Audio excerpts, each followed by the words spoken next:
Rebonjour tout le monde. On célèbre des choses joyeuses aujourd'hui. Le temps des fêtes, c'est quelque chose de joyeux, on l'espère. Faut pas que je marche.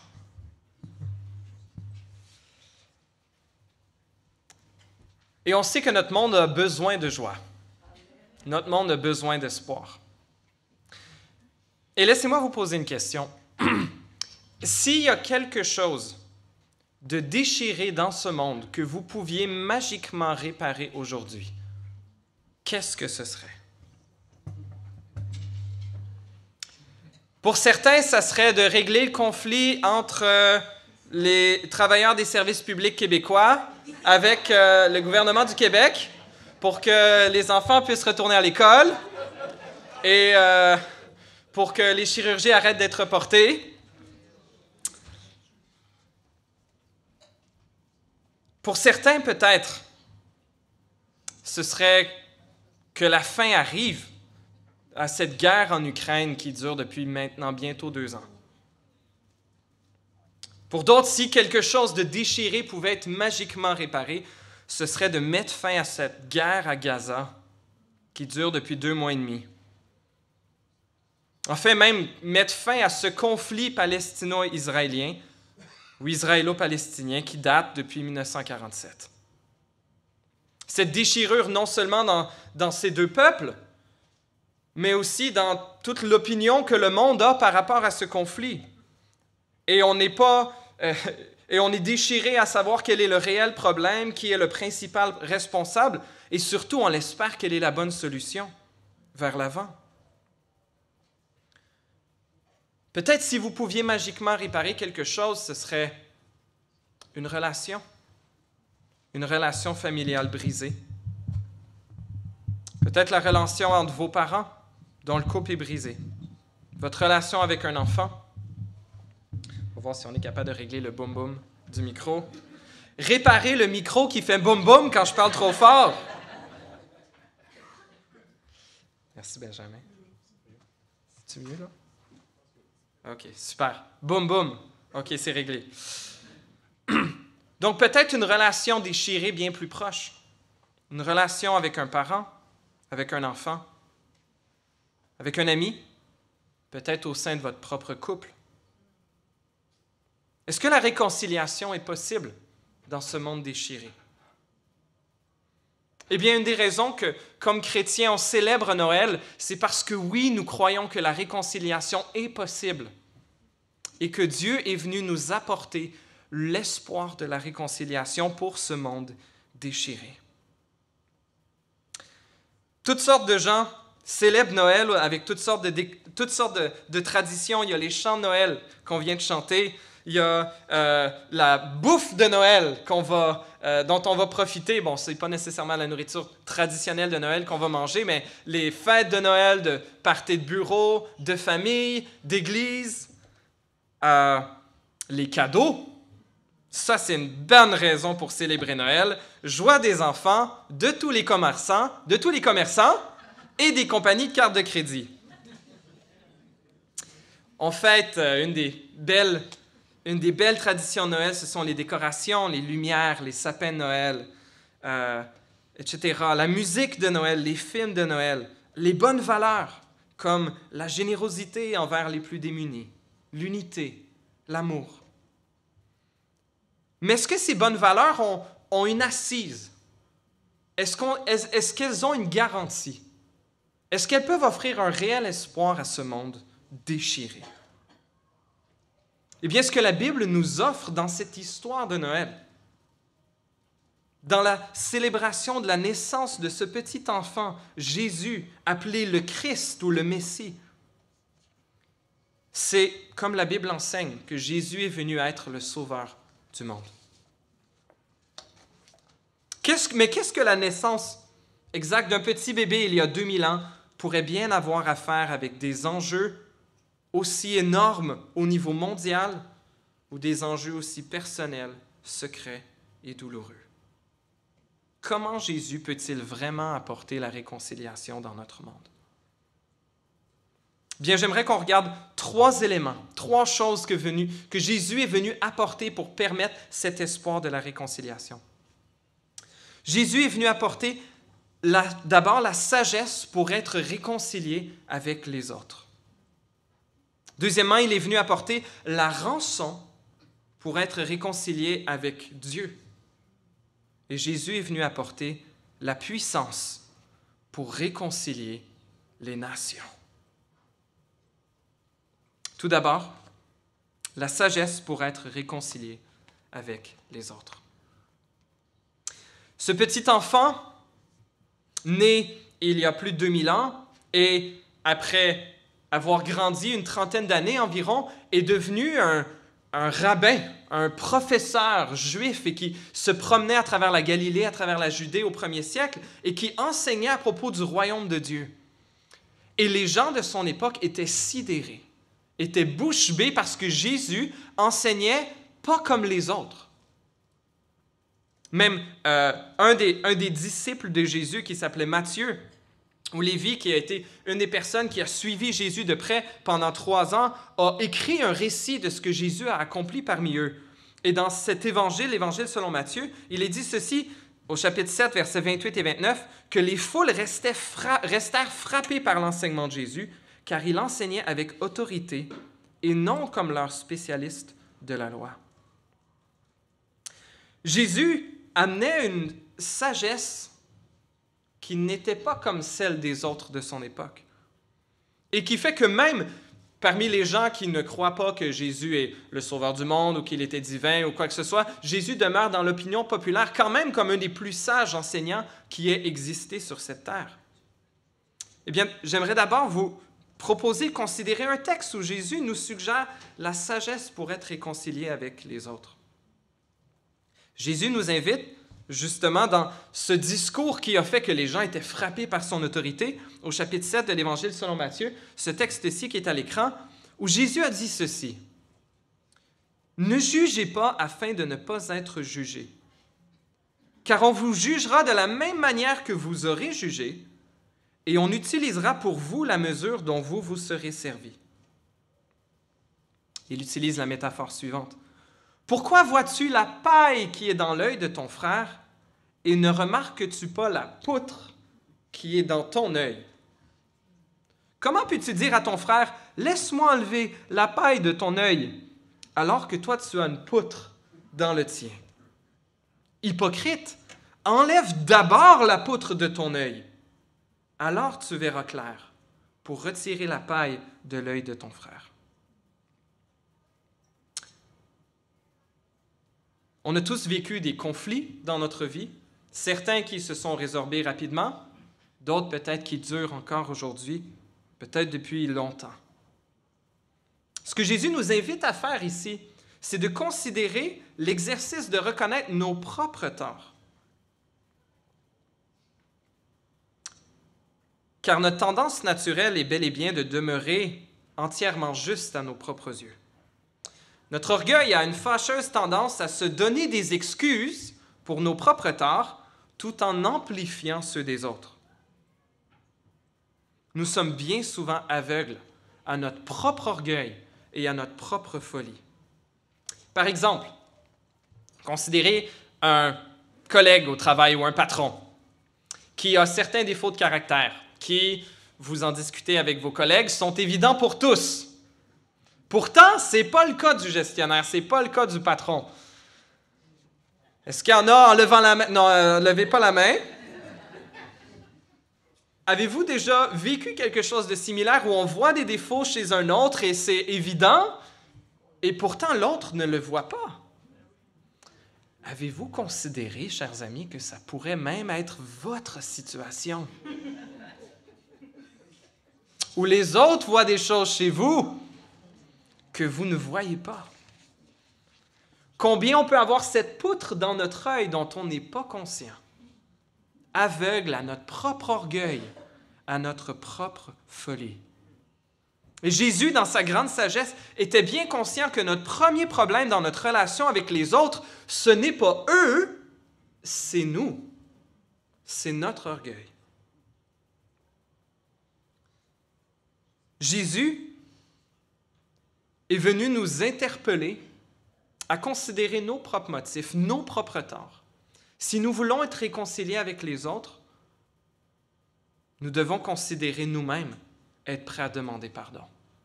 Être prêts à nous-mêmes retirer la poutre de notre œil.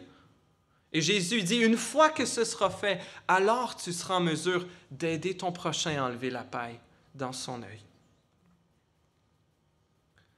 Jésus nous invite à une humilité qui peut être bien douloureuse.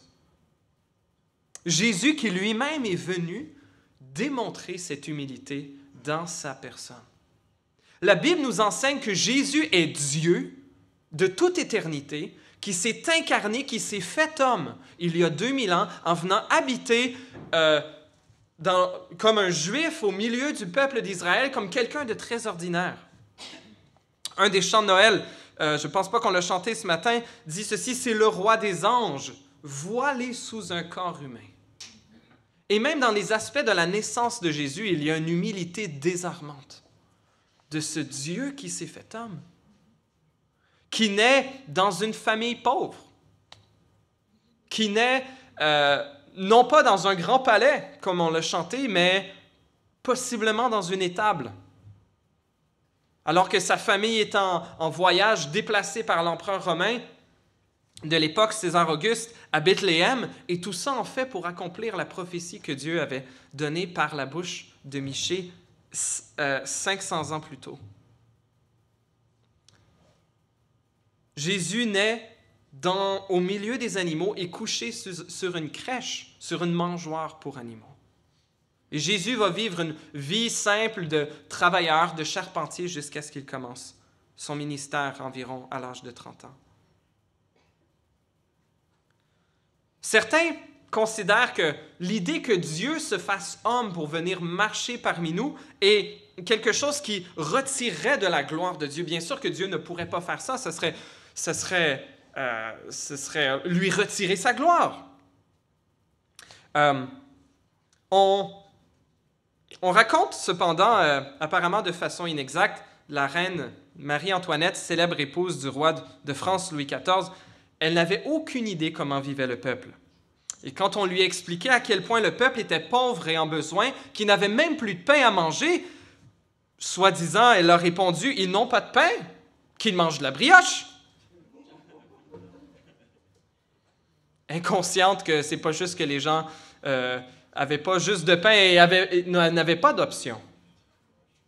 Lorsqu'un grand athlète se pavane d'être le meilleur au monde dans sa discipline, est-ce que ça rajoute au respect qu'on a pour lui ou est-ce que ça le réduit? Un prince ou un roi qui sort de son palais, dans son cortège royal et que tout son peuple l'acclame et qu'on a nettoyé les rues et que tout est beau et tout est propre pour la sortie du roi, le roi ne connaît pas vraiment son peuple. Mais si le roi sort en cachette, s'habille comme un simple habitant, vient vivre avec son peuple, vient manger avec eux, travailler avec eux, être malade avec eux, souffrir avec eux, ne serait-ce pas l'étoffe d'un grand monarque, digne de l'amour de son peuple? Dieu, en se dépouillant de sa gloire divine pour venir marcher parmi nous dans la personne de Jésus, certes a délaissé sa gloire pour un temps, mais le rend ô combien plus digne d'adoration, ô combien plus digne d'honneur. La réconciliation que Jésus nous invite à embrasser les uns envers les autres autant que cela dépend de nous, Jésus en est conscient, cela exige un sacrifice. La réconciliation exige un sacrifice personnel. Quand on choisit de pardonner, on choisit de laisser aller la dette. Que ce soit une dette financière, que ce soit une dette émotionnelle, que ce soit une dette quelle qu'elle soit. Quand on choisit de pardonner, on choisit d'éponger nous-mêmes cette dette pour être réconciliés. Et chers amis, le Seigneur Jésus le savait très bien lorsqu'il nous appelait à retirer la poutre de notre propre œil. que lorsqu'une personne a l'humilité de demander pardon et en reconnaissant ses propres torts et les torts qu'elle a fait à l'autre, il n'y a pas de garantie. Mais ô combien souvent, le cœur de l'autre s'ouvre et la personne est bien souvent beaucoup plus capable de pardonner et capable de demander pardon pour ses torts à elle aussi. Jésus est venu nous offrir la sagesse pour être réconciliés avec les autres. Jésus nous appelle à pardonner à ceux qui nous ont offensés. De la même façon que nous avons goûté au pardon de Dieu. Certes, il nous appelle au pardon, mais il n'y a pas garantie, en fait, de réconciliation ici sur terre. Car ça prend 2 personnes prêtes à se réconcilier pour qu'il y ait réconciliation. Jésus est venu nous apporter la sagesse pour être réconciliés avec les autres, mais Jésus est aussi venu nous apporter la rançon pour être réconciliés avec Dieu. Qu'on en soit conscient ou non, notre relation qui a le plus besoin de réconciliation dans notre vie n'est pas celle avec un parent, un enfant, un conjoint, un ami. C'est notre relation avec notre Créateur. Notre orgueil affecte non seulement nos relations avec nos proches, mais il a un effet dévastateur sur notre relation avec le Dieu de l'univers. L'orgueil humain est à la racine de notre séparation avec Dieu. Qui peut prétendre avoir pleinement honoré Dieu avec sa vie? Et les amis, on n'est même pas capable de respecter nos propres règles qu'on se donne à soi-même. Je ne mangerai plus de gâteau. Ah, là, c'est Noël, là, c'est correct. Je mangerai juste du gâteau 2 fois par semaine. Ou j'arrête de manger des cochonneries après 9 heures. Ou je ne touche plus à mon téléphone après 10 heures. Ou j'arrête de chercher à prouver que j'ai raison à ma mère. On n'est même pas capable de respecter nos propres règles. Alors les règles divines, impossible. Qui peut se prétendre être sans faute, sans faille, sans péché, avoir toujours aimé parfaitement, avoir toujours été prêt à se sacrifier pour le bien des autres? Notre propre orgueil a déchiré notre relation initiale avec Dieu pour laquelle il nous avait créés. Voulant être nos propres maîtres, voulant déterminer nous-mêmes ce qui est bien et ce qui est mal, nous nous sommes égarés, nous nous sommes détournés de Dieu plutôt que de faire confiance à la sagesse divine. Jésus est venu apporter la rançon pour que nous soyons réconciliés avec Dieu. Qu'on en soit conscient ou non, la Bible nous affirme que nous sommes par nature ennemis de Dieu. À cause de notre orgueil, nous nous sommes placés en ennemis de Dieu. Nous avons cherché toutes sortes d'autres choses que lui, que nous avons aimé plus que lui. Dans des termes de l'Ancien Testament, nous avons adoré d'autres dieux que le seul vrai Dieu. Et le Seigneur Jésus est venu nous ouvrir la voie de la réconciliation avec Dieu. Le Seigneur Jésus, en fait, comme il l'a dit lui-même un peu plus tard dans son ministère, dans le verset qui est à l'écran ici, au chapitre 20 de l'Évangile selon Matthieu, Jésus a parlé de lui-même en disant « C'est ainsi que le Fils de l'homme est venu, non pour être servi, mais pour servir et donner sa vie en rançon pour beaucoup. » De quoi Jésus parlait-il?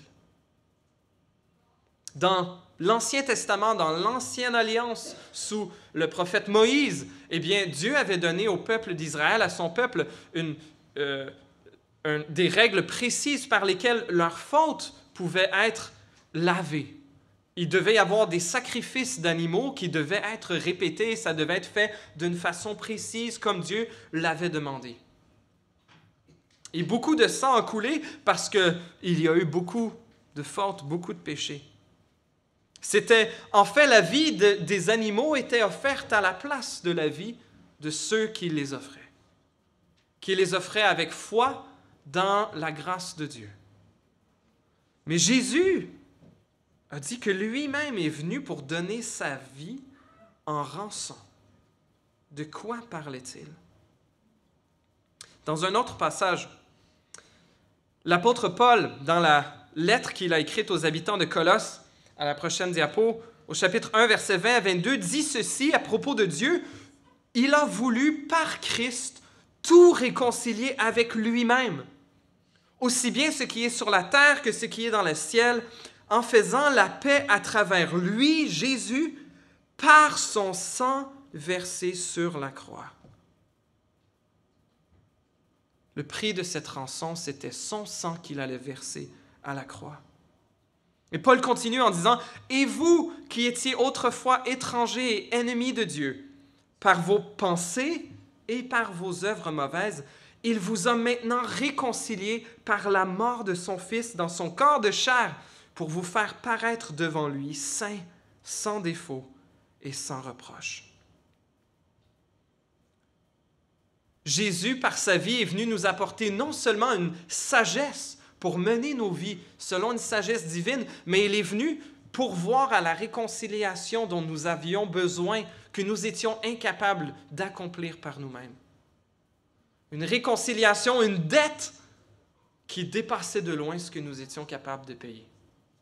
Chers amis, si quelqu'un qui a commis un crime passe devant le tribunal, quelqu'un qui a happé un enfant alors qu'il était en état d'ébriété et qu'il comparaît devant le tribunal et que le juge lui demande « Qu'as-tu à dire pour ta défense? » et qu'il dit « Bien, je fais du bénévolat à la soupe populaire, je travaille bien, je suis honnête avec mes taxes, mais là, j'ai tué cet enfant. » Le juge ne peut pas éponger, ne peut pas effacer le mal qui a été fait. Le juge doit livrer sentence en fonction du crime qui a été commis. Auprès de Dieu, nous aurions beau multiplier les bonnes actions, les bonnes œuvres, les bonnes intentions, elles n'effacent pas la saleté qui se situe sur nos cœurs et sur nos mains. Nous avons besoin d'un savon puissant pour nous laver. Nous avons besoin d'un substitut, en fait. Quelqu'un pour éponger la dette à notre place. C'est ce que Jésus est venu faire par sa mort sur la croix. Il est venu prendre à notre place la dette, la condamnation que nous méritions, afin que par la foi en lui, nous soyons lavés de toutes nos fautes et réconciliés avec Dieu. Pourquoi Dieu n'aurait-il pas pu simplement pardonner? Eh bien, pasteur américain décédé Tim Keller disait « Lorsque le mal est grave, le pardon signifie en supporter le coût, absorber soi-même la dette. » Et en fait, il ne faut pas s'étonner que lorsque Dieu a choisi de nous pardonner, il est allé lui-même jusqu'à la croix en la personne de Jésus pour éponger la dette. Il n'a pas infligé la douleur à quelqu'un d'autre. Et la mort de Jésus sous le gouverneur Ponce Pilate, qui a été crucifié par l'armée romaine, c'est un fait attesté historiquement, même par des historiens romains qui n'étaient pas du tout pro-chrétiens. Certains disent que la mort de Jésus, c'est un peu barbare d'imaginer que ça a été vraiment une rançon, mais c'était simplement l'expression de l'amour de Dieu. Dieu a dit « Je vous ai aimé à ce point jusqu'à mourir pour vous. » Cependant, imaginez quelqu'un qui vous aime et qui vous aime tant et qui va se mettre jusque sur un pont, sur le pont Champlain, qui va dire « Mon ami, je t'aime, regarde comme je t'aime » et qui saute en bas du pont jusqu'à sa mort. Est-ce que ce serait une démonstration d'amour? Ce serait un peu la folie. Mais si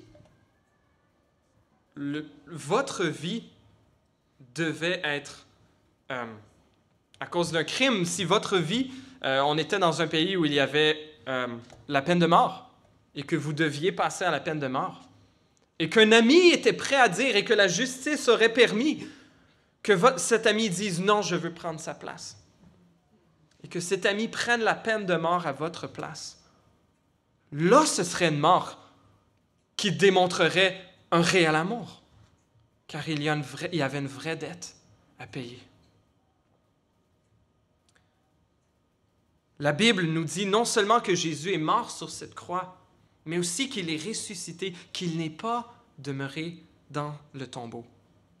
Et que tous ces disciples qui l'ont connu de près ont été prêts à mourir en affirmant qu'ils avaient bel et bien vu Jésus ressusciter, le Seigneur de la vie. Et ni Jésus ni ses apôtres avaient un avantage personnel à propager ce qui aurait été un mensonge. Ils n'ont pas ramassé de l'argent, ils n'ont pas ramassé de la gloire, ils n'ont pas pu avoir plusieurs femmes ou plusieurs maris. Ils ont vécu une vie de service et de sacrifice allant jusqu'à la mort. Non pas que les apôtres de Jésus aient été parfaits, mais ils ont été prêts à garder cette promesse et cette affirmation, cette conviction que Jésus était bel et bien ressuscité des morts et qu'il était le Seigneur de la vie. Jésus est venu nous offrir la sagesse pour être réconciliés avec les autres. Il est venu offrir la rançon pour que nous soyons réconciliés avec Dieu par la foi en lui. Et Jésus est venu apporter pour ceux qui placent leur confiance en lui, qui font de lui le maître de leur vie, le roi de leur vie, la puissance pour réconcilier les nations. L'apôtre Paul, dans une autre lettre qu'il a écrite aux Éphésiens, les habitants de la ville d'Éphèse en Turquie moderne, il leur a dit ceci, il écrivait à des gens qui étaient des non-juifs. Paul, lui, qui était juif, il écrivait à des non-juifs, il a dit ceci. Je pense qu'on va l'avoir à l'écran. « C'est pourquoi, souvenez-vous qu'autrefois, vous, non-juifs, vous étiez identifiés comme non-juifs dans votre corps, appelés incirconcis par ceux qui se disent circoncis et qui le sont dans leur corps par la main de l'homme. Mais maintenant, en Jésus-Christ, vous qui autrefois étiez loin, vous êtes devenus proches par le sang de Christ. En effet, il est notre paix, lui qui des deux groupes juifs et non-juifs n'en a fait qu'un, et qui a renversé le mur qui les séparait, la haine. Par sa mort, non, je pense que je n'ai pas ce verset-là, afin de créer en lui-même un seul homme nouveau à partir des deux, établissant la paix. Il a voulu les réconcilier l'un et l'autre avec Dieu en les réunissant dans un seul corps au moyen de la croix, en détruisant par elle la haine. Il est venu annoncer la paix à vous qui étiez loin, les non-juifs, et à ceux qui étaient près. À travers lui, en effet, nous avons les uns et les autres accès auprès du Père par le même Esprit. Jésus est venu offrir pour tous ceux qui se confient en lui l'espoir d'une réelle réconciliation, le pouvoir de la réconciliation entre les nations. L'Évangile, cette bonne nouvelle que Jésus est venu pour sauver les pécheurs que nous sommes, est le grand égalisateur. Il humilie les orgueilleux et il élève les opprimés et les méprisés. L'Évangile, cette bonne nouvelle, nous place tous égaux à la table de Jésus-Christ, comme même ses frères et sœurs. Et crée une nouvelle humanité unie sous un même chef, Jésus-Christ. Envers ceux qui, et même pour les chrétiens qui ont fait ce geste de placer leur foi en Jésus, de renoncer à guider leur vie par eux-mêmes, mais de faire de Jésus leur maître.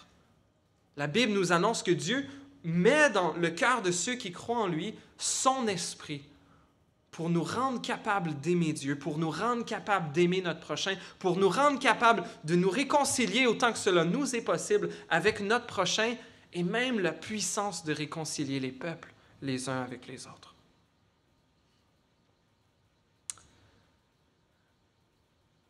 En conclusion, un des événements les plus curieux de la Première Guerre mondiale est la trêve de Noël de 1914. Cette photo prise par Harold B. Robson a été prise le 25 décembre 1914, alors que des troupes britanniques du Northumberland Hussars, 7e division, secteur Bridoux-Rouge-Ban, ont rencontré des troupes allemandes dans le No Man's Land, entre les deux tranchées.